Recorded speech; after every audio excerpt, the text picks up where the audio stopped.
Welcome to Regulatory Ramblings. A term that's often thrown around these days is Web3. While we may surmise it's the next iteration of the internet, the average person is often clueless as to what, if anything, it will mean for them. Our guest today is here to shed some light on the matter, as well as what it means to be a Web3 lawyer.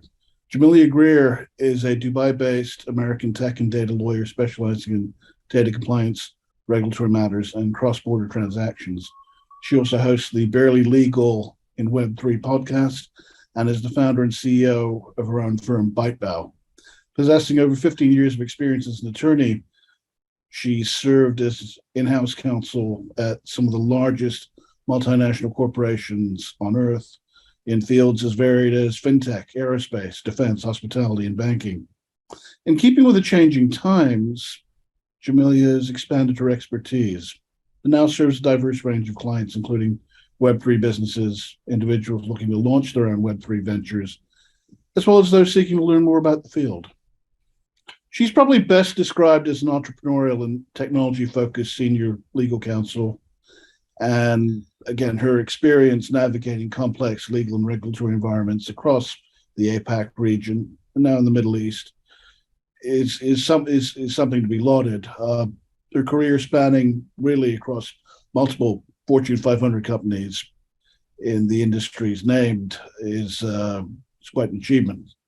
And her focus now is developing effective regulatory compliance strategies, managing risk, and adequate government reporting, and ensuring legal and ethical best practices for her clients. And with that, Jamilia, thank you for joining us. Thank you for having me on the show, AJ. Much obliged, much obliged. So if you were to explain, not just to a layperson, but to someone who isn't particularly tech savvy, explain it to me if I was 5 years old.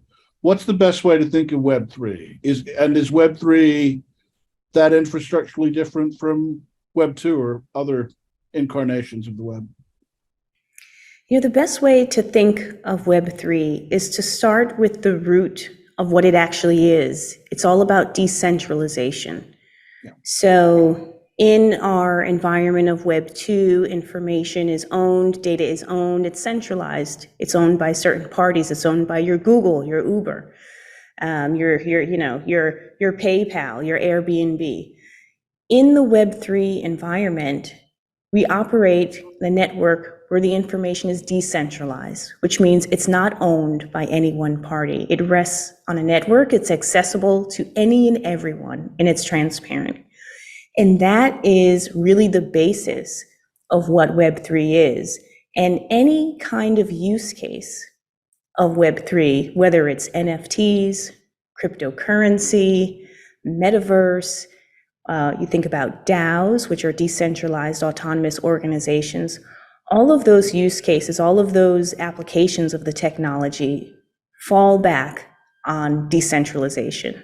So there's all these arguments about whether something is Web3 or whether something isn't. I always say, does it have an aspect of decentralization to it? If so, throw it in the Web3 basket. Okay, fair enough. So then we come to what it takes to be a Web3 lawyer. Now, increasingly, you're seeing more people tout themselves as, package themselves as, market themselves as Web3 lawyers. If you look at their backgrounds, all too often, these are not attorneys coming at it with backgrounds in STEM fields. These are not techies turned lawyers. Oftentimes, it's people who are dispute resolution lawyers, and their clients had a dispute in the metaverse or something implicating a Web3 issue, and that's how they got drawn into it. So that's just my perspective. I'd be keen to hear yours. What does it take to be a Web3 lawyer? I mean, how tech savvy lawyers need to become? Yeah, it's a really interesting question because I've worked with data and technology my whole career, and in all different ways and forms, from blueprints of aerospace parts and components to data that rests in the cloud relating to a hospitality app.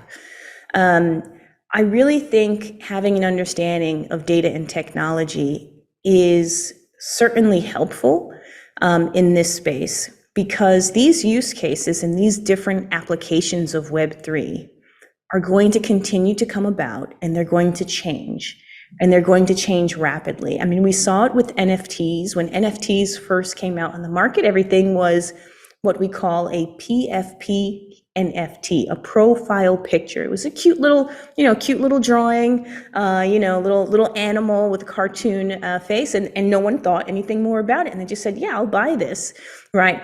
And then it started to change and evolve, and the ways that NFTs are being used started to change and evolve. But that's all based upon the technology and the understanding of the technology. And all of these disputes about smart contracts, royalties, and so on and so forth are all stemmed back to the technology. So I really think that a strong understanding of the data and technology, and particularly the technology as it relates to blockchain, is really a good foundation for being a Web3 lawyer. Okay. Clearly, there are applications for NFTs beyond the realm of just JPEGs for sale, and speculation related to that. But I can't help but wonder. I mean, how much of that is hype? Because I mean, NFTs have gotten such a bad rap that certainly the word on the street, I mean, amongst many lay people, is it's a scam. It's something to be steered clear of. Again, there are other applications, there are other utilities for it, but that seems to have gotten lost in the mix. The other thing I wanted to raise was that it'd be hard to not raise the issue of decentralized finance. How much of it has merit? How much of it is hype and a scam, in your view? And to what extent should people be on their guard? I think we're at very early days in terms of really harnessing, understanding, and quite frankly, protecting consumers when it comes to the various use cases of Web3, whether it's DeFi, it's NFTs, or whether even in the metaverse or DAOs. We're still at very early stages of that. I'm from a generation, you may remember something called Napster, which was a platform where you could basically get music for free, right? And people. I'm Generation X too. Yeah, I remember it well. Yep. Yeah. Right. And so Napster came on the scene. It was super cool, but it was pirating music and it was renegade. And the way that it was launched and the way that it was used was not the way that intellectual property and the way that the protection of the music industry was seen at that time. But as time evolved, there was a general understanding of how to use this technology in a way where artists could maintain their rights and protect their rights in the music industry, and also benefit and monetize from streaming. So we're in the Napster days. We're in the days where generally as an industry across various cuts of Web3, there are a lot of gaps. There are a lot of spaces where consumers aren't protected or owners are not protected, whether it's NFTs or other ways. And there are dangers, quite frankly. I think that we are moving in the right direction, but the question is, how long is it going to take? Fair point. And Napster, I mean, that Napster implicated IP issues clearly, but it also reflected how far technology had come. I remember taking my first course in copyright law in the US in the summer of 2000. And two points that stuck with me was, at that point, was the difference in the world between 95 and 2000, largely because of how far the technology had come, but the laws hadn't kept pace, notwithstanding the Digital Millennium Copyright Act, which was passed in the second term of the Clinton administration. But the other thing was, and this is what our prof stressed, was that the technology had reached such a stage that you were almost incentivized to just press the button and download and copy, because again, the technology was so fast, so cheap, so efficient. All you had to do was pop in a CD-ROM, burn a CD, and you were on your way. And okay, they nailed Napster. They brought Napster to heel, but in the long run, the industry lost that battle, because again, the technology was progressing at such a fast rate that I can tell you that there are plenty of people in the music industry that detest YouTube, that abhor YouTube, because the way things have progressed, it's killed the CD market.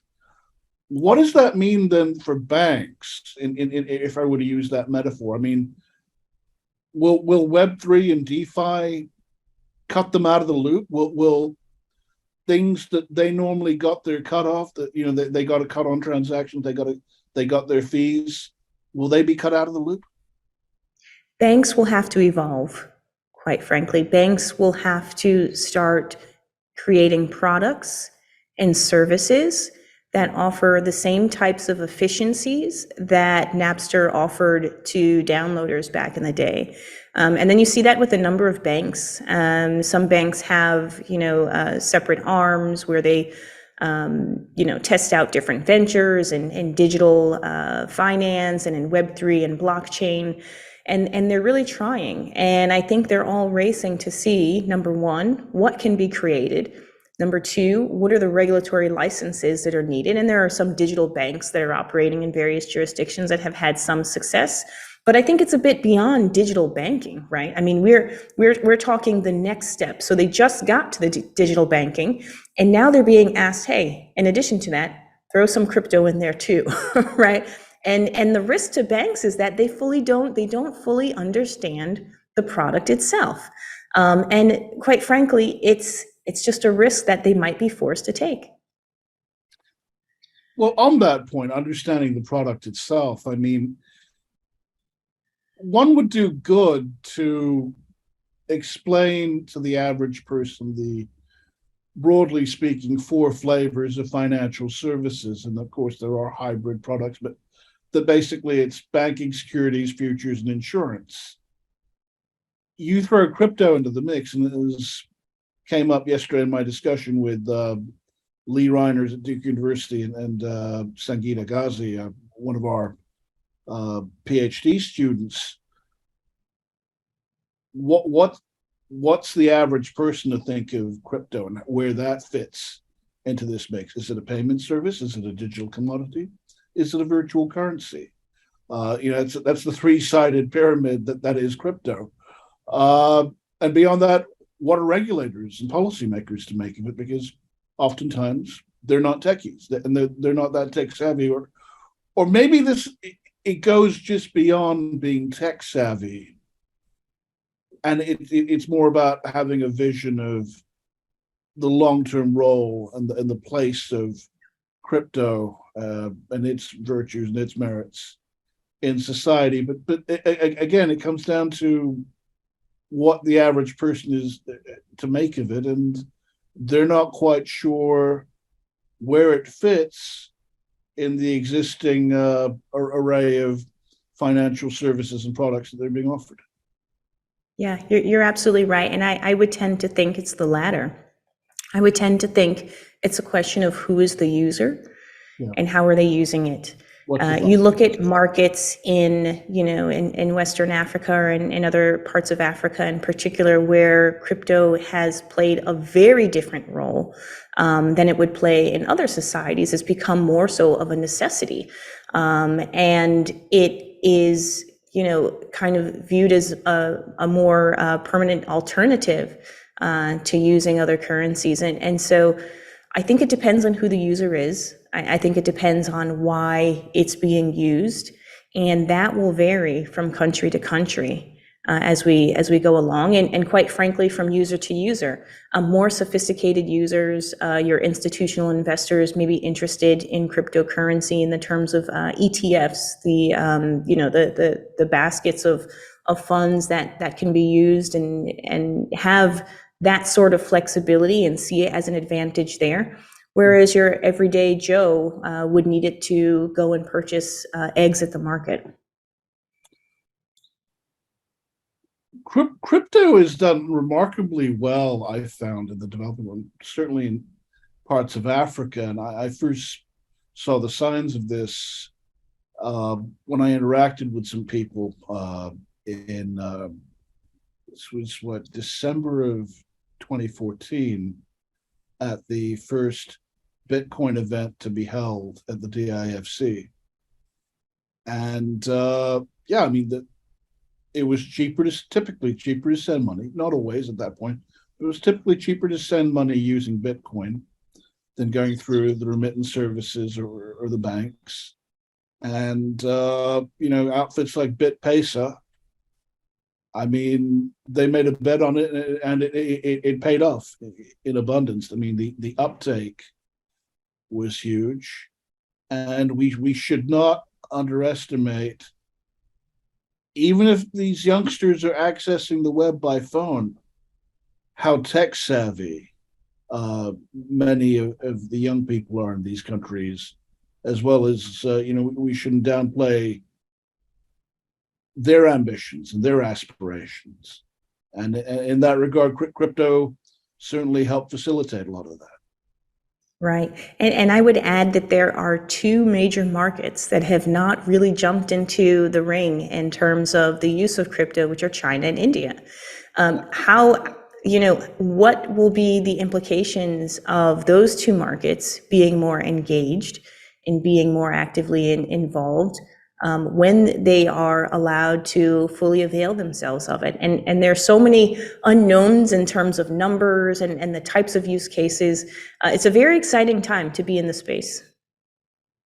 Oh, agreed. I can say certainly, with having grown up in a Chinese city, I'd say this applies both the Indians and the Chinese. The feeling is that which I can't touch and hold is not real. So they're more likely to put their faith in gold, jewelry, cash, real estate, than they are in something that's digital and they feel could be taken with them with the stroke of a key. And to the extent that some of the older generation are buying into it and they're giving the younger members of their family the cash to get into crypto, it's the whole bandwagon effect, fear of missing out. Others are getting wealthy, we're not. So one can't have a conversation again about Web3 without discussing the metaverse. I mean, how should it be regulated? I mean, we've had our first case of an assault in the metaverse, and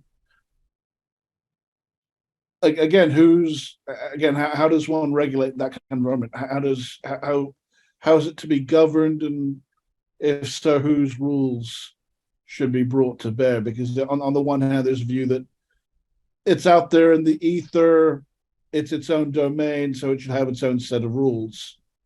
By the same token, you don't access the internet without servers. Servers exist in actual physical locations, and nation states, the authorities, can exercise jurisdiction over those servers. So is it as much of a legal quandary as some people suggest? And what is the utility of the metaverse? Because frankly, I mean, people view it through the lens of artificial reality, augmented reality. Why even bother? Yeah, why? I think that use case has yet to be. I mean, adoption has not has not really started yet in terms of the metaverse, right? I mean, I've seen a lot of interesting things online. I've seen law firms that have offices in the metaverse, and it's interesting. But I think until we have mass adoption, until we have people really embracing it and using it on a day-to-day basis, being forefront of mind and saying, let me go meet my friend in the metaverse. Until that happens, it's not really clear at this time, at least to me, what, how we'll be using it on a day-to-day basis. But in terms of these legal disputes that can happen, cross-border legal disputes, countries will ultimately come up with their own rules and regulations on how they will govern disputes that happen in the metaverse. And hopefully there'll be some sort of consensus across the different jurisdictions. GDPR was a great case of, EU coming forward and having this ideal framework, and then other countries just decided that would be the framework that they would base their framework on. So maybe we'll have a similar sort of pioneer in terms of regulating the metaverse. Yeah, GDPR became a global thing because, and it's surprising that there's no national data privacy act in the U.S. So the Europeans really were innovators in that regard. Let's talk about technophobia in the legal profession, because we live in a world where many lawyers, frankly, don't even want to use e-contracts.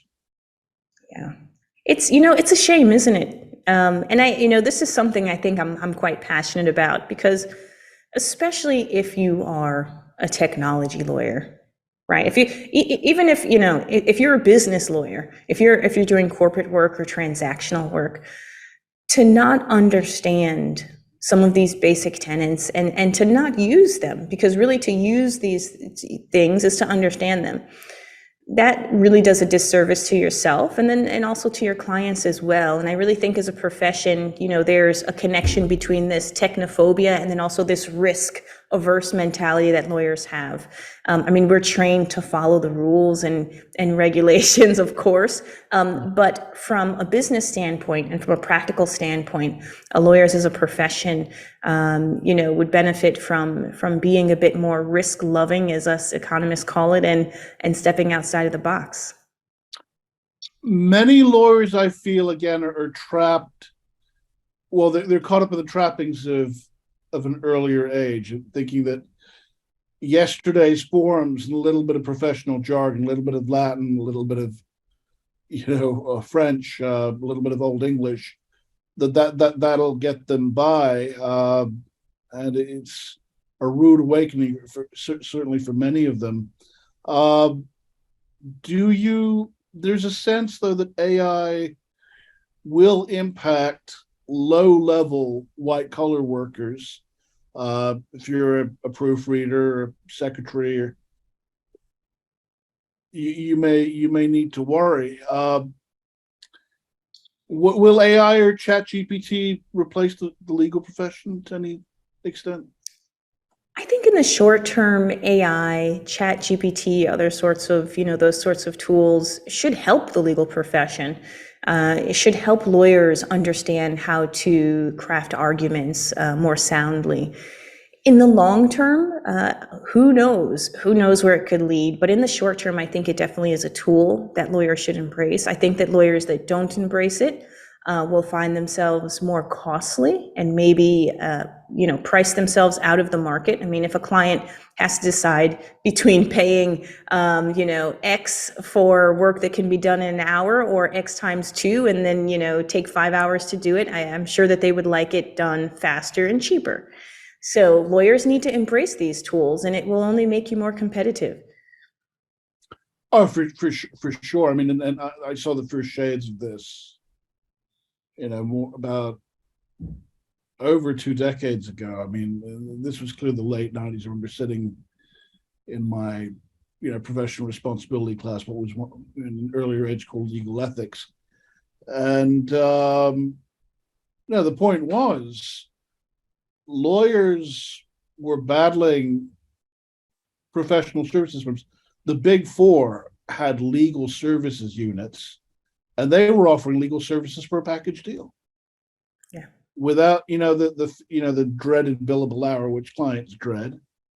And, they were competing head to head against lawyers. And people forget that lawyers are often seen nowadays as a fungible good. Maybe that's the wrong way to look at it, but it's that billable hour, and how there doesn't seem to be the checks on that seem to be difficult to impose. Sometimes the client has more leverage in negotiating that than other times. If we shifting gears, if we were to compare contract terms for metaverse services, is that low-hanging fruit? But what's less covered are the IP issues, as well as issues of AI beyond lawyers being replaced by ChatGPT, including deep fakes, wrong info from AI, and explainability. So if you use NFTs in the metaverse for digital property transfer, are there also other NFT related issues that people have seem to be harping on this, that there are risks associated with NFT management? Your thoughts? There are a whole host of licensing issues and royalty issues that have come about in the NFT industry to date, that once again, these things weren't really identified at the outset. Right. If you have NFTs that come with ownership rights of the PFP, the question is how do you enforce those? That still remains to be seen. And then if the NFT is sold, those rights should follow. What if that is not respected? How do you enforce that? And so what we're seeing is that there's some litigation that comes from this, but a lot of times these holders don't really have the means or resources to litigate matters. So things go unchecked. And these are the sorts of issues that as lawyers, as we help clients launch and put together different projects, we need to make sure that the project understands that, you're issuing this, but you also need to think about the people who are purchasing it and how they'll protect their rights. And sometimes terms and conditions that are drafted don't really cover the whole space. That's a valid point. So when it comes to disputes arising from the metaverse, it seems to me that a big issue is evidence and how to collect it. And without evidence, a lot of enforcement and dispute resolution matters are moot. Is discovery difficult in a metaverse setting? There's this whole... Oh, go ahead. Clearly enforcement can be cumbersome in a metaverse setting, but is discovery also difficult in a metaverse setting? Well, in terms of evidence, there's this whole book of work that's now been created, forensics within blockchain. And these people are extremely talented and extremely well equipped to trace back events, using the information that's on the network, trace back events and understand what has happened in different points in time. The question is how that's used in court. I think that's a different question. It depends upon the court, but I think that the blockchain has served its purpose in terms of making sure that things are transparent and visible.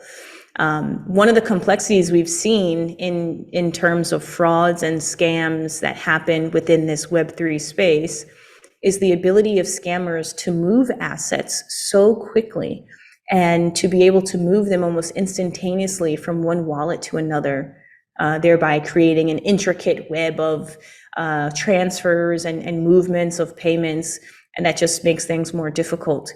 But certainly the information is there and it can be collected. Okay, fair point. Lastly, on the topic of DAOs, decentralized organizations, do you see much interest in them? What benefits do they offer? What's their utility? Sure. So DAOs DAOs are organizations that are created, and supposedly this whole idea of decentralization comes into play with the governance.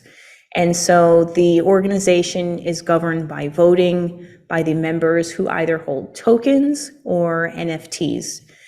And how all of those voting rights are structured is determined at the outset. What we're seeing in the use case of DAOs is essentially a DAO LLC. There are various states in the US that allow the registration of DAOs. And I have seen a few business cases where it's been beneficial to create a DAO, particularly for single asset entities, creating a DAO in order to hold an asset like real estate, and then having the real estate be sort of the sole asset, and other people investing in that through the DAO. So it really depends on the business case, but we've seen some use cases of it. I think what I'm more interested to see is when the problems arise and how those problems are litigated, because that's when we really learn how to structure deals moving forward. It's all well and good when, states come forward and say, yes, register with us. It's even better when there's actually litigation that informs you on the right way to structure things. Certainly when the rubber meets the road, which brings me to my next point. I mean, from a policy and regulatory perspective, in terms of crafting the rules for the road, what should policymakers keep in their minds when they draft rules for the Web3 world? Policymakers, I'm a big proponent of policymakers working with industry when it comes to this. We really need to have everyone at the table. We can no longer afford frameworks that are created in a box. There has to be input both from academia and industry in order to assure that all interests are being heard. There's a huge argument of ethics right now, that ethics is absent in the creation of AI, all of these artificial intelligence use cases that are coming up. And we have seen very little in terms of regulation for AI at this point. And that is something that is extremely pressing. So unfortunately, regulation moves slow. But if there can be more working groups of academia, industry, and government together, constantly working, even before issues arise, I think that really is what needs to happen in this emerging technology space as a whole. But collaboration from industry is one thing, but there is a sense then that you might end up in a situation where, kind of like in the aftermath of the global financial crisis, you had the mammoth Dodd-Frank Act, and then people felt many of the provisions were watered down because people from the industry, particularly former members of Goldman Sachs who were in the Obama administration, got in on the act of writing some key provisions. And then you look at the example of Dubai, where there's a feeling that VARA, the Virtual Asset Regulatory Authority, has given the industry too much of what they want. In effect, a light touch regulatory scheme. And some would say post-2008, light touch is akin to no regulation, and that it's fostered a Wild West environment. You can see how, and again, a part of this is perception. The perception can become reality, but there is a fear that the industry may have too much input, and regulators will throw up their arms and say, okay, you're the experts. We're not techies. You're the experts. You tell us what you want. You tell us, kind of like a doctor saying, does this note, meet your needs for work? Yeah. There's that concern. I'm of the viewpoint that in working groups, every part has a role. So academia's role is to inform of the facts. These are the way that things are. This is what we've seen. This is what the data says. Industry's role is to inform of the market. This is how the market works. This is how our business works. This is what we would like. But at the end of the day, it's the regulator's role to decide what should be put in place. And I think there's a huge gap there in terms of needing to step up to the table and to decide that. So it should be an informed decision based upon data and based upon what the market says. But at the end of the day, regulators need to make the call, and they need to make that. I mean, that's what they're elected for, quite frankly. Well, I think President Obama put it best, and it's more of a hortatory statement. It's more aspirational. The Obama administration did not always meet it, but it's something we should strive for.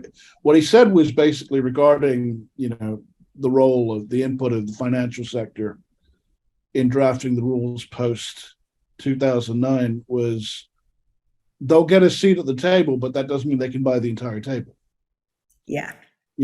I think that's probably the approach that one needs to take.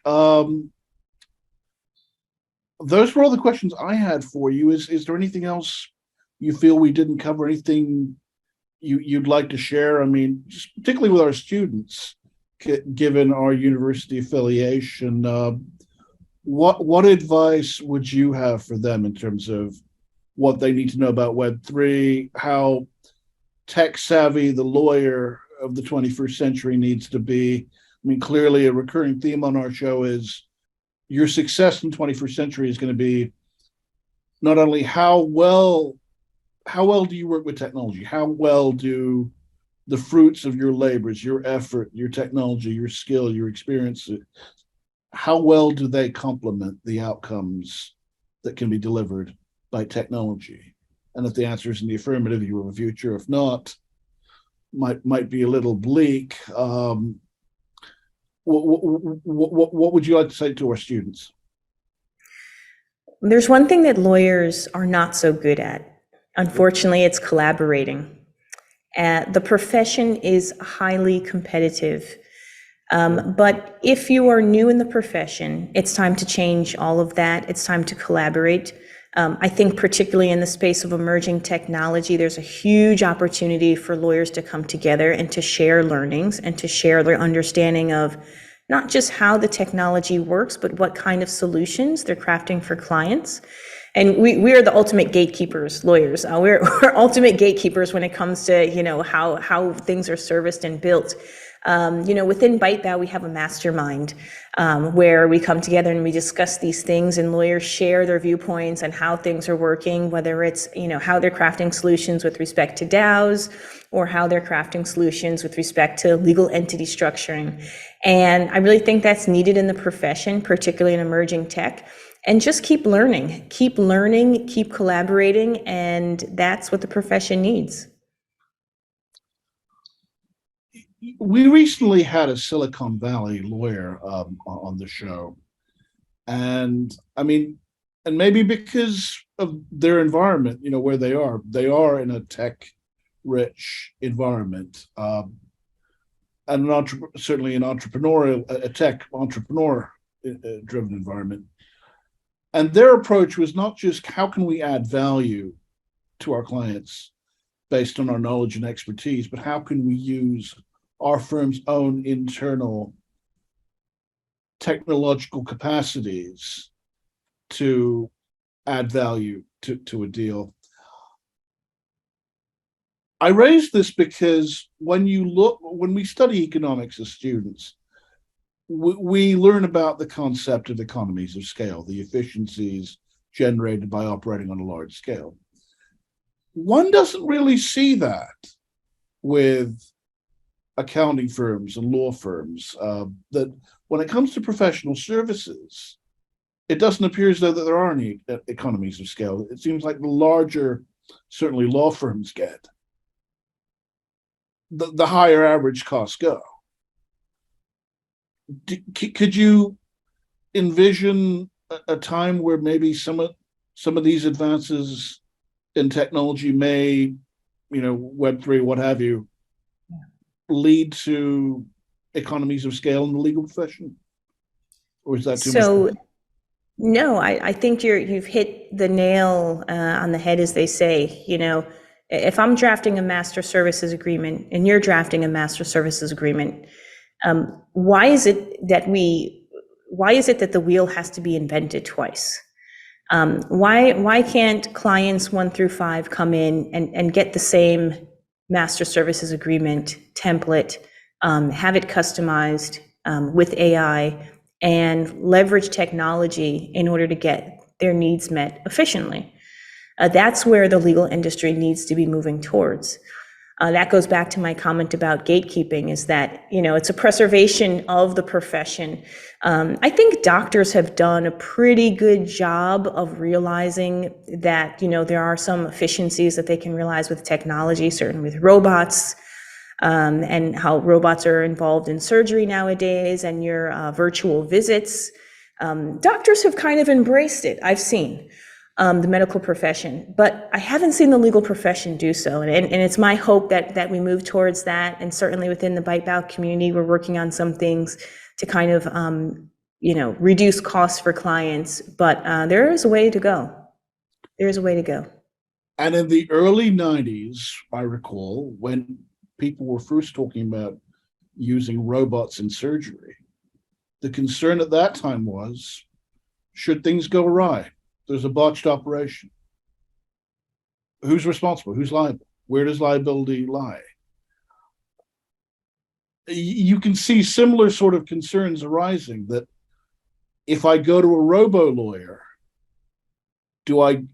and I get bad advice, do I blame the person who wrote the algorithm? Do I blame the service provider that granted me access to that portal? I mean, these are the types of issues, these are the types of queries and quandaries that are going to arise in a situation. Yeah, absolutely. But it's worth trying. We'll start out with some hurdles and challenges, but everything has to evolve, in my mind. Yeah. I mean, it took the industrialization of America and the difficult cases that had to be decided regarding railroads and property rights, damaged crops, but from that, the legal system took shape. So it was painful, but it some order emerged from the madness. Is there anything else you'd like to add more broadly regarding tech? That's it. I thank you so much for having me on the show. It's been wonderful, as always, chatting with you, AJ, and I'm sure that we'll have more regulatory ramblings, whether in person or virtually. Looking forward to it. Thank you again, Jamilia. Thank you. Cheers. And to our viewers, thank you for joining us. Until next time.